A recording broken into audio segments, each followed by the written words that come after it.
Jadi iblis wis bersumpah akan menyesatkan semua manusia. Iki rasa khawatir, iblis itu yo iblis ya lemah. Nyatane yo kowe tetep ngaji jalalan. Berarti ora sukses menyesatkan. Kodang di kowe iblis. Yo kodang sampeyan, kon ra ngaji tetep ngaji. Kon paham tetep ra paham. Berarti iblis itu enggak keren loh. Betul, saya setiap melihat orang sholat itu menyaksikan kekalahan apa? Iblis. Jadi iblis itu yo kalah ora kok sifat yo ora. Biasa mawon, ora usah sing hebat ya nama pangeran. Jadi dari awal iblis itu menyerah ngadepi orang sing ikhlas. Ikhlas itu dimulai dari awalnya. Cara bahasa Inggris pokoke hilir sampai hulu sampai hilir kudu ikhlas kabeh. Misalnya kita duit, yakin nek iku wae Allah. Sehingga kita ketika ngasihkan orang itu kamu nggak merasa itu milik kamu, sehingga nggak gampang undat. Selagi itu kamu benar keduanya awalnya salah itu masih mungkin tidak ikhlas. Uang ini milik saya, tak kasihkan kamu dengan ikhlas. Kalimat milik saya ini menjadikan suatu saat kamu jadi undat-undat karena milik saya. Tapi kalau ikhlasnya dari depan, uang ini milik Allah, ilmunya bahak milik Allah, terus tak kasihkan kamu juga hambanya. Dari awal kan merasa saya tidak punya apa-apa. Tapi selagi saya ikhlasnya hanya separuh, ilmu saya tak kasih ke kamu karena Allah, berarti masih potensi enggak ikhlas ya. Jadi kalau ngelatih ikhlas itu harus dua-duanya. Kamu punya uang milik Allah, punya ilmu milik Allah, punya jabatan milik Allah, kemudian kamu kasihkan sesuai perintah Allah, itu lebih mudah ikhlas karena la haula wala quwata illa billah. Selagi masih separuh saja salah, itu potensi berikutnya juga ikut salah. Misalnya aku ngurmat yatim kok ikhlas, duitku tak kena. Kata duitku itu menjadikan suatu saat dulu tak rumah saya iki jebule lali aku. Tapi kalau alhamdulillah saya pernah digerakkan Allah ngurmat yatim dengan milik Allah juga. Sehingga kita sekedar pernah melakukan ketaatan ini senang. Enggak penting berikutnya anak yatim ini nanti peduli kita apa enggak penting. Itu ikhlas ya. Ikhlas itu sesuatu yang semuanya lillahi ta'ala. Inna sholati wa nusuki wa mahyaya wa mamati lillahi rabbil alamin. Itu iblis menyerah. Kecuali hamba jenengan sing ikhlas. Quran itu memperingatkan orang supaya dari tidak soleh menjadi soleh. Sementara malaikat mesti nawa soleh. Jadi nggak perlu diperingatkan dengan apa? Quran. Tapi niki pendapat Imam Suyuti. Banyak ulama yang mengatakan malaikat pun butuh Quran karena untuk tasrif, untuk satu kehormatan. Kan masyhur itu khilafnya ulama. Apakah malaikat itu termasuk umatnya kan Nabi Muhammad SAW? Ada ulama yang mengatakan cara pandang Nabi diutus itu untuk mensolehkan yang tidak soleh atau mensolehkan yang potensi tidak soleh. Kan orang itu ada dua, ada yang memang tidak soleh disolehkan, ada yang potensi tidak soleh. Sebetulnya sudah soleh tapi potensi juga tidak soleh, terus disolehkan. Nah, malaikat ini kan tidak berpotensi maksiat, sehingga nggak butuh Nabi. Seorang lagi malaikat itu kan nggak mungkin tidak soleh, selalu soleh, berarti nggak butuh Nabi. Itu cara pikiran Imam Suyuti, sehingga dia mengatakan Quran itu memperingatkan semuanya kecuali malaikat, karena malaikat tanpa diperingatkan sudah soleh. Tapi kata ulama yang lain tidak seperti itu. Malaikat tetap senang sebagai umatnya Rasulullah Shallallahu Alaihi Wasallam karena butuh status tasyrif. Tasyrif itu keren. Nanti takut itu melok kelompok isopo, melok kelompok Kanjeng Nabi Muhammad Sallallahu Alaihi Wasallam. Sehingga kalau nanti ditanya Allah, mimman anta misalnya, min ummati habibika Muhammad, itu keren. Termasuk umatnya kekasihmu Nabi Muhammad Sallallahu Alaihi Wasallam. Lalu kamu ngikuti apa? Yo min ahsani kitabik, mengikuti kitab terbaikmu ya Allah. Sehingga mereka ikut umatnya Nabi bukan karena disolehkan, tapi karena tasrif, satu kehormatan. Itu yang diikuti ulama. Tradisi kita ahli sunnah ikuti yang pendapat itu. Ikuti bahwa malaikat pun suka dikategorikan umatnya Kanjeng Nabi Muhammad Sallallahu Alaihi Wasallam karena nambahi tasrif. Nambahi apa? Masyhur itu Imam Suyuti dalam hal ini kita ngikuti ulama mayoritas, bukan ngikuti yang ini. Masyhur kan Jibril ditanya, kan itu ketika Jibril ketemu Nabi Muhammad ditanya, untungnya apa kamu jadi safir? Safir itu kira-kira terjemahan bebasnya panitia saya. Jibril itu kan ya jauh dari langit turun bumi, dari langit itu kan jauh. Terus kamu untungnya apa? Karena Jibril itu tahu betul peristiwa yang pernah dilakukan Allah. Yaitu kayak apa malaikat yang di langit bisa diusir karena kesalahan tertentu.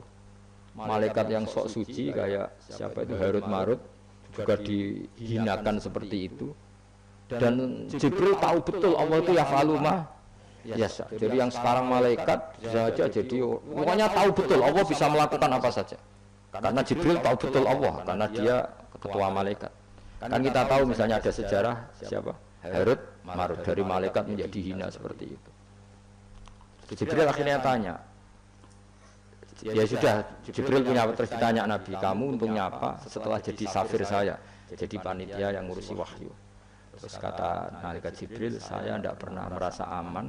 Apakah saya selalu dalam posisi ini, posisi terhormat, kecuali setelah menjadi safir, menjadi pelayan kamu, ketika aku distatuskan oleh Allah, apa itu? Innahu laqaulu rasulin karim bi quwwatin indadil arsy makin muta'in tamma amin. Terus kan baru setelah itu saya merasa aman bahwa posisi saya aman karena Quran itu abadi ila yaumil qiyamah ila mala adalah semuanya Quran itu abadi dan di Quran itu saya distatuskan muta'in tamma amin. Berarti saya merasa aman tidak akan dirubah kestatusan saya malaikat semenjak saya jadi safirmu.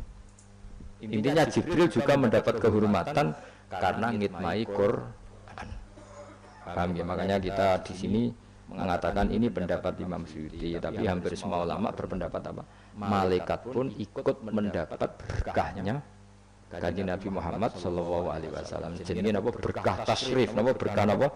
Tasrif. Jadi punya status kehormatan. Yang dikatakan Imam Suyuti itu murni logika. Murni logika tadi. Yang namanya Quran itu memberi peringatan supaya enggak soleh menjadi soleh, dan malaikat tidak butuh itu karena sudah selalu soleh ya, jadi itu logika saja. Tapi kita berkeyakinan malaikat pun butuh, tapi untuk kehormatan. Jadi cara Imam Suyuti, kamu akan tahu berita kebenarannya Quran setelah kiamat, tapi nyatanya sebelum kiamat pun kita tahu banyak tentang berita benarnya apa? Quran. Saya beri contoh ngeten ya.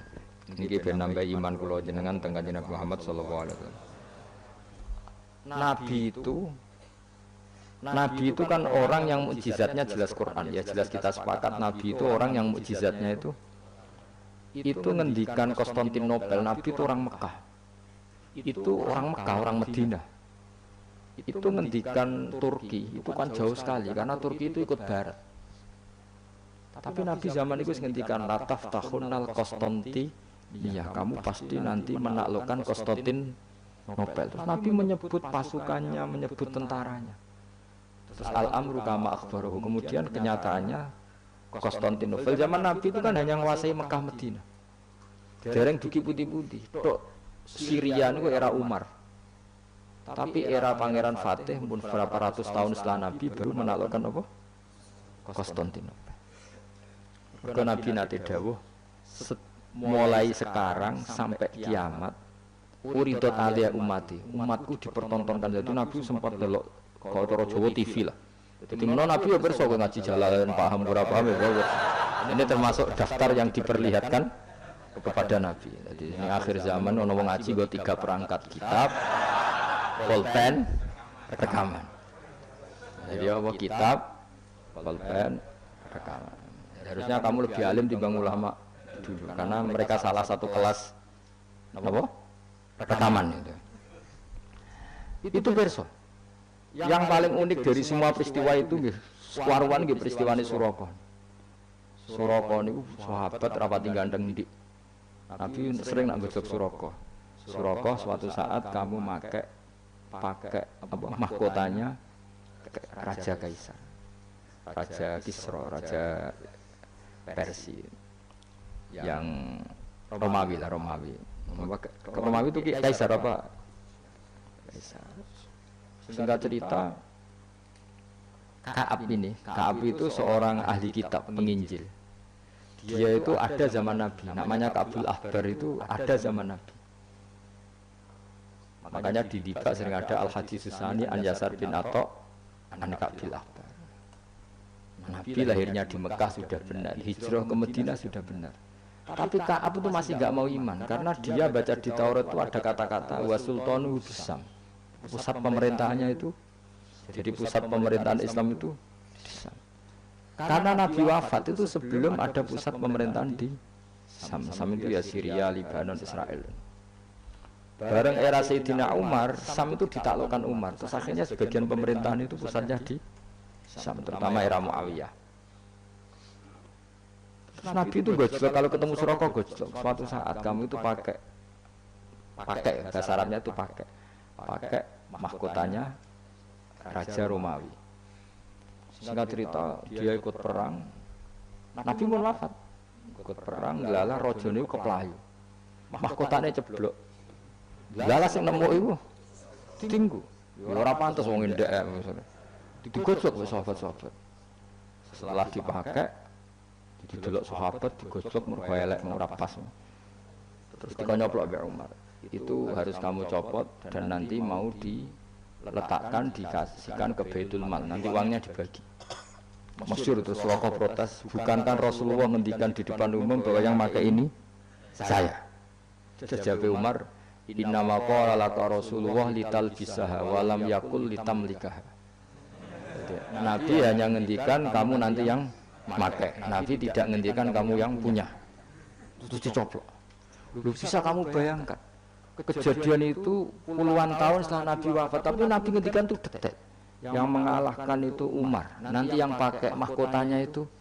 Coba misalnya saya ngomong gue, Jibril Suraka mati sebelumnya peristiwa itu. Kacau kan? Atau Umar meninggal sebelum penaklukan ini. Nabi itu ngendikan itu detek. Jadi Nabi ya persona, aku sebenarnya ngaji Jalalain terus paham ra paham guyu persona itu.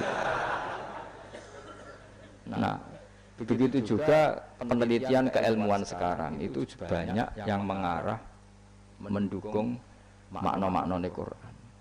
Meskipun kita tidak tahu detailnya, misalnya dulu ya, misalnya antara laut, air tawar dan air asin, bainahuma barzakhul la yabghiyan. Terus kemudian orang bilang barzah itu membran atau apa saja lah. Yang jelas itu ada pemisah, namanya apa? Barzah, antara laut asin dan laut apa? Begitu juga misalnya awalam yaro annas samawati wal ardo kanata rattan fafataq nahuma wa ja'alna minal ma'i kullasyai'in. Jadi dulu bumi itu ya satu pulau, kemudian pisah-pisah, kemudian ya sudah ada yang jadi laut ada terus. Itu teori keilmuan itu sama, bahwa dulu misalnya Jawa sama Sumatera itu satu bumi, satu pulau, kemudian dipisah. Nama Roton itu gandet fafataq nahuma, kemudian tak pisah. Iya, makanya Allah sudah ngendikan wala ta'lamunna naba'ahu ba'dahin. Kamu akan tahu cerita kebenaran Quran ini tunggu saja setelah ini.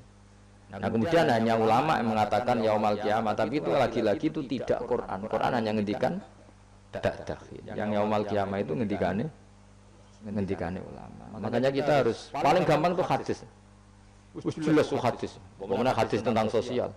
Suatu saat akan datang zaman qalilin ulama'uhu tapi kasirin. Wah, itu ora trimo bener banget ya.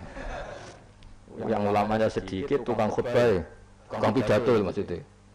Wah, guys, ora trimo bener banget.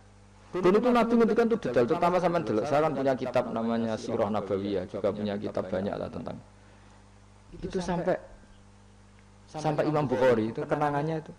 Imam Bukhari yang meriwayatkan hadis suatu saat kamu membuka Konstantinopel itu masih Kristen. Semua Konstantinopel rawinya itu ya nggak ngerti, pokoknya ngomong aja sanate ngono mendingan. Kita kok ilah kapan bos, pokoknya sanate ngono. Tapi sekarang jadi nyata Konstantinopel Turki itu dulu ketika Imam Bukhari meriwayatkan hadis itu masih dikuasai apa? Kristen. Tapi Nabi ngendikan detail-detail tentang Bukhari, Kitab Alamatin Nubuwah. Itu detail sekali. Innakum sataftahuna Misra, ada sataftahuna itu sampai. Padahal Nabi buatan menangi terbukanya Irak, terbukanya beberapa negara Nabi buatan menangi, Pak.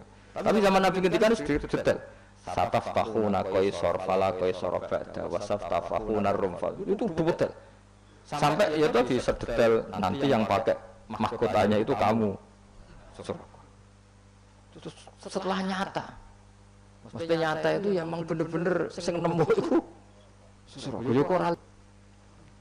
Ya, karena Nabi nanti ngendikan uridot ale umat itu semua yang akan terjadi ila yaumil qiyamah itu pernah uridot, namun dipertontonkan, diperlihatkan dengan Nabi Muhammad sallallahu alaihi wasallam terus dihentikan. Makanya saya jamin asal riwayat itu sahihah, saya ulang lagi asal riwayat itu sahihah dan benar nisbat itu ke Nabi pasti akan terjadi sesuai dawuh Kanjeng Nabi Muhammad sallallahu alaihi wasallam.